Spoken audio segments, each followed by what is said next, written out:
Good morning all of you. आज हम लोग चैप्टर सेकंड का जो टॉपिक है nature and features of management of principle. Second chapter का जो मैनेजमेंट ऑफ प्रिंसिपल था उसका जो नेचर क्या है, उसका फीचर्स क्या, इसके बारे में डिस्कस करेंगे। देखिए, सबसे पहले पढ़ेंगे प्रिंसिपल ऑफ मैनेजमेंट में जो मैनेजमेंट प्रिंसिपल है उसका जो नेचर पहला फीचर जो है यूनिवर्सल एप्लीकेशन। यूनिवर्सल एप्लीकेशन का मतलब क्या होता है कि which is apply to apply all type of organisations. मतलब कि जो मैनेजमेंट का प्रिंसिपल होता है वो हर ऑर्गेनाइजेशन में क्या होता है, अप्लाई होता है। ये एप्लीकेबल होता है, चाहे छोटे ऑर्गेनाइजेशन हो, चाहे बड़ी ऑर्गेनाइजेशन, चाहे स्मॉल ऑर्गेनाइजेशन हो, चाहे लार्ज ऑर्गेनाइजेशन हो, ठीक है। यहाँ पर ये एप्लीकेबल होगा, ठीक है। तो प्रिंसिपल जो मैनेजमेंट प्रिंसिपल किसी भी ऑर्गेनाइजेशन होती है, होटल इंडस्ट्री ले लीजिए, चाहे आप स्कूल कॉलेजेस ले लीजिए, चाहे फैक्ट्रीज ले लीजिए, कोई भी डिवीजन वर्क, कोई भी डिवीजन ले लीजिए जहां पर मैनेजमेंट प्रिंसिपल एप्लीकेबल होगा। एग्जांपल तौर पर डिवीजन वर्क। अब डिवीजन वर्क का मतलब क्या होता है, जब वर्कर किसी ऑर्गेनाइजेशन में काम करने आता है तो उसकी जो स्पेशलाइज स्किल होती है, जो उसकी स्पेशलाइज नॉलेज होती है, उसके अकॉर्डिंग उसको हम लोग वर्क को असाइन करते हैं। तो यही चीज कह रहा है कि ये यूनिवर्सल एप्लीकेशन होता है, ये हर ऑर्गेनाइजेशन में एप्लीकेबल होता है। दूसरा क्या है, जनरल गाइडलाइंस। मैनेजमेंट प्रिंसिपल क्या होता है, एक जनरल गाइडलाइंस होता है। मतलब कि ये कोई रेडीमेड सॉल्यूशन नहीं होता है। It is not a readymade solution कि बना बनाए उसको हम लोग अप्लाई करते हैं। इसको क्या करते हैं हम लोग, it's apply according to situation, ठीक है। इसको हम कब करते हैं, जब किसी भी कंपनी में जैसी भी सिचुएशन होती है उसके अकॉर्डिंग हम लोग उसको अप्लाई करते हैं। जो अप्लाई करते हैं, जो मैनेजमेंट की गाइडलाइंस उसके अकॉर्डिंग क्या होता है, वर्क होता है, ठीक है। इट इज नॉट स्टैटिक और एब्सोल्यूट मैनर। ये कोई स्टैटिक नहीं, कोई एब्सोल्यूट नहीं, परफेक्ट नहीं है कि जो जैसा एक बना बनाया एक प्रिंसिपल उसको अप्लाई कर दे, ठीक है। तो ये क्या होता है, ये चेंज होता है। मतलब चेंज होना, जनरल गाइडलाइंस है, ये ऑर्गेनाइजेशन की सिचुएशन के अकॉर्डिंग अप्लाई होता है। एग्जांपल तौर पर हमने यहाँ दिया है कि सपोज दैट कोई स्मॉल कंपनी है तो वहां पर किसी एम्प्लॉय को 5000 रुपीज सैलरी दी। नेचर वर्क सेम है, नेचर और उसका काम करने का वर्क सेम है। और वही बड़ी ऑर्गेनाइजेशन है, वहां पर उसको कितना पैसा मिल रहा है, एम्प्लॉयज को 50,000 पर मंथ मिल रहा है, ठीक है। तो डिफरेंस क्या है, ये डिपेंड करता है हमारे स्मॉल और लार्ज ऑर्गेनाइजेशन पर, ठीक है। तो ये कह रहा है कि एक जनरल गाइडलाइंस है, ये कोई रेडीमेड सॉल्यूशन नहीं है। ये सिचुएशन अकॉर्डिंग क्या होती है, इसको सिस्टम को अप्लाई किया जाता है। नेक्स्ट क्या हमारा, इवोल्यूशनरी और form by practice and experiments. इसमें क्या है कि जो मैनेजमेंट का प्रिंसिपल है ये डीप, ठीक है, डीप ऑब्जर्वेशन होता है, काफी रिसर्च वर्क होता है, ठीक है, ठीक है। उस पर हमारा एक्सपेरिमेंट करते हैं डिफरेंट सिचुएशन में, डिफरेंट कंडीशन में। तब ये क्या होता है, हम उस प्रिंसिपल को अप्लाई करते हैं। एग्जाम्पल तौर पर मान लो कोई मैनेजमेंट का प्रिंसिपल है, ठीक है, वो क्या होता है कि जब हम हर जगह अप्लाई करते हैं, ठीक है, जैसे डिवीजन वर्क हर ऑर्गेनाइजेशन जो अप्लाई करेंगे, जहां पर जो चीज निकल करके आएगा, ठीक है, तो वही हमारा क्या होगा, मैनेजमेंट का प्रिंसिपल होगा। एग्जाम्पल तौर पर एक एग्जाम्पल मैं देता हूँ, जैसे मान लीजिए कि कोई वर्कर्स है, वो स्पेशलाइज्ड किसी पर्टिकुलर फील्ड में है, ठीक है। तो वो डिफरेंट अगर ऑर्गेनाइजेशन में वही वर्कर अलग अलग तरीके से काम करेगा।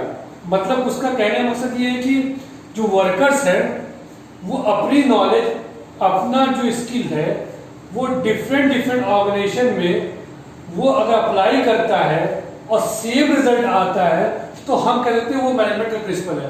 तो मैनेजमेंट का प्रिंसिपल कहाँ से निकल करके आता है, जब हम उसको रिसर्च वर्क करेंगे, ठीक है, उस पर हम एक्सपेरिमेंट करेंगे, डीप ऑब्जर्वेशन करें, तब जाकर प्रिंसिपल निकल के आता है। तो यही कह रहा है कि मैनेजमेंट प्रिंसिपल क्या होता है, evolutionary form by practice and experiment. Next हमारा फ्लेक्सिबिलिटी। फ्लेक्सिबिलिटी क्या कह रहा है कि जो मैनेजमेंट प्रिंसिपल होता है it is applied in different condition, ठीक है। ये डिफरेंट कंडीशन में क्या होता है, अप्लाई होता है, उसके अकॉर्डिंग उनको चेंज करते रहते हैं। एग्जाम्पल तौर पर सेंट्रलाइजेशन और डिसेंट्रलाइजेशन दिया है। जहां पर छोटी ऑर्गेनाइजेशन होती है, जहां पर एक मैनेजर को डायरेक्ट मैसेज देना होता है एम्प्लॉइज को, ठीक है, तो जहां से डायरेक्ट एक उनको आंसर रिसीव करना हो, ठीक है। तो ये सेंट्रलाइजेशन होगा, जहां पर बड़ी ऑर्गेनाइजेशंस होगी, जहां पर में एक टॉप लेवल मैनेजमेंट अपने मैसेज को डिलीवर लोअर लेवल तक लेके जाता है, तो वहां पर क्या होगा, डिसेंट्रलाइजेशन होगा। तो वर्क तो एक ही तरह का हो रहा है, लेकिन फर्क क्या है, फ्लेक्सिबिलिटी है। ये क्या हमारा nature feature of management. Next हमारा पढ़ेंगे इसके बाद फिफ्थ हमारा क्या है, फिफ्थ हमारा क्या है, बिहेवियर इन नेचर।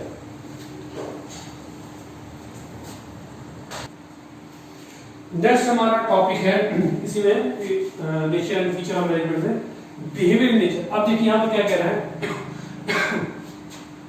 कि जो मैनेजमेंट का जो नेचर है, जिसका बिहेवियर है, वो क्या होता है, अकॉर्डिंग टू चेंज होता है, ह्यूमन बिहेवियर पर डिपेंड करता है। It is form to guide and influence the behaviour of employees. कि जो मैनेजमेंट का जो प्रिंसिपल है वो कैसा होता है, वो बिहेवियर इन नेचर होता है। उसका नेचर क्या होता है, बिहेवियर। मतलब कि मैनेजमेंट का जो प्रिंसिपल होता है वो एम्प्लॉइज की आइडियोलॉजी, उसकी थिंकिंग के अकॉर्डिंग चेंज होता रहता है। मतलब कहने मतलब कि डिफरेंट ऑर्गेनाइजेशन पर डिफरेंट मैनेजर्स होते हैं और सेम पोस्ट पर काम करते हैं, तो उनका जो थिंकिंग प्रोसेस है, जो उनकी जो एनालिसिस है, वो क्या होता है, एम्प्लॉय अपने बिहेवियर अकॉर्डिंग चेंज होता रहता है, ठीक है। इसमें क्या होता है, to develop relationship between superior subordinates. जब नेचर बिहेवियर नेचर में क्या होता है कि मैनेजमेंट प्रिंसिपल होता है, वो क्या करता है कि सुपीरियर और सबऑर्डिनेट के बीच में कैसे रिलेशनशिप है, एम्प्लॉयर एम्प्लॉय के बीच में क्या रिलेशनशिप है, वो एक अच्छा एक नेचर डेवलप करता है, ठीक है। एग्जांपल दो, spirit D corps, principal of discipline. Spirit D corps मतलब टीम बिल्डिंग, टीम स्पिरिट होना चाहिए, सबको मिल करके काम करना चाहिए, ठीक है। जितने भी वर्कर्स हैं, चाहे मैनेजर्स हैं, चाहे हर लेवल के जो मैनेजर्स हैं, सबको एक ग्रुप एफर्ट्स होना चाहिए। Principle of discipline, principle discipline का मतलब यहाँ पर ये है कि वर्कर्स रेस्पेक्ट करें सुपीरियर की, सुपीरियर भी क्या समझे वर्कर्स को भी कि जिनको इतना टास्क नहीं वो अपने टाइम पर कंप्लीट कर लें। दोनों के बीच में कोई टजलिंग नहीं होनी चाहिए, कोई फाइटिंग, कोई डिस्कॉर्ड नहीं होनी चाहिए।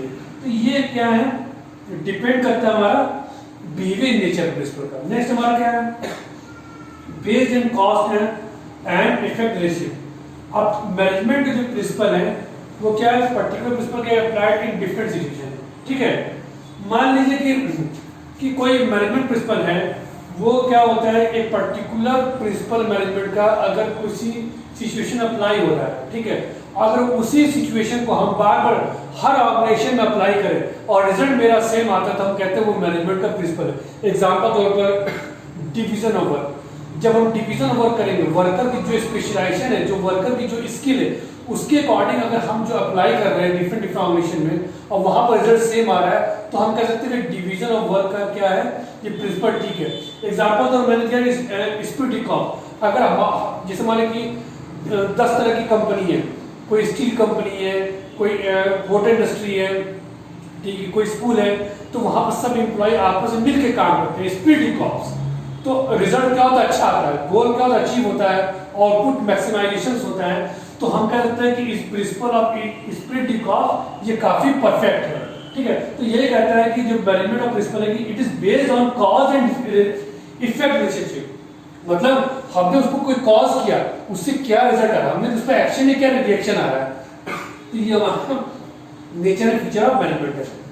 कॉन्टीजेंट जो है इसमें देखिए सेम ही है, जो मैंने फ्लेक्सिबिलिटी में मैंने पिछली बार जो पढ़ाया था, फ्लेक्सिबिलिटी जो मैनेजमेंट प्रिंसिपल है कि वो सिचुएशन के अकॉर्डिंग क्या होती चेंज होती रहती है। कि लार्ज ऑर्गेनाइजेशन क्या है, स्मॉल ऑर्गेनाइजेशन क्या है, उसके अकॉर्डिंग क्या अपने आप हिसाब से वो चेंज करती रहती है। अब हम लोग पढ़ेंगे significance importance of management of principal.